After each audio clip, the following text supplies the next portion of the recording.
राष्ट्रवादी शरदचंद्र पवार गटाच्या वतीनं आज रेणापूर बंदची हाक देण्यात आली आहे। लातूर जिल्ह्यातल्या रेणापूरमध्ये आज कडकडीत बंद पाळण्यात येतो आहे। राज्यामध्ये होणारे महिलांवरील अत्याचाराच्या घटना असतील किंवा शिवरायांच्या पुतळ्याची जी विटंबना झाली किंवा तो कोसळल्याचा जो निषेधार्थ आज बंद पाळण्यात येतो आहे। राष्ट्रवादी शरदचंद्र पवार गटाचे जे कार्यकर्ते आहेत ते रस्त्यावर उतरलेले आहेत आणि त्यांनी बाजारपेठ बंद ठेवण्याचं आवाहन केलेलं आहे। त्यामुळे ट्रान्सपोर्टिंग देखील रेणापूर मधली जी आहे ती बंद आहे आणि बाजारपेठ पूर्णपणे बंद ठेवण्यात आली आहे। सरकारकडे काय मागणी करताय, कसा निषेध नोंदवताय? महाराष्ट्रामध्ये महिला अत्याचार होत असून या बदलापूर येथे चिमुरडीच्यावर अत्याचार झाला।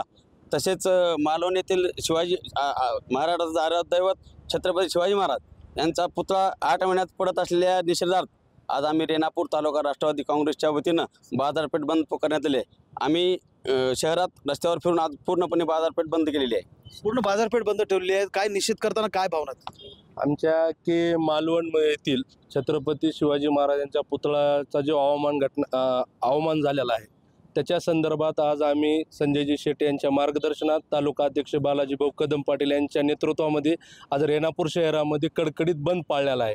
आणि या बंद मागे एक कारण एवढं आहे की छत्रपतीचा पुतळा ज्यावेळेस उभारणी करीत होते, ज्यावेळेस देशाचे पंतप्रधान नरेंद्रजी मोदी यांनी उद्घाटन केले त्यावेळेस कुठल्याही गोष्टीचं गांभीर्य पाळलेलं नाही व खूप अतिघाई गडबडीने त्याच्या पुतळ्याची उभारणी केली, लोकसभेला तोंडावर समोर ठेवून की अवघ्या 8 महिन्यानंतर बी तिथला हवामानाचा अंदाज सर्वांना असताना देखील त्यांनी योग्य क्वालिटीचं दर्जेदार क्वालिटीचं स्टील वापरलं नाही। सगळं चुकीच्या महिलांवरील अत्याचार असतील किंवा मालवणमध्ये शिवरायांचा पुतळा कोसळला त्याचा निषेध करण्यासाठी, त्या घटनेचा निषेध करण्यासाठी म्हणून आज राष्ट्रवादी शरदचंद्र पवार गट जो आहे तो रस्त्यावर उतरलेला आहे आणि रेणापूर बंदची हाक दिलेली आहे। आज रेणापूरमध्ये कडकडीत बंद पाळण्यात येतो आहे। महेंद्र जोंधळे, TVN मराठी, लातूर।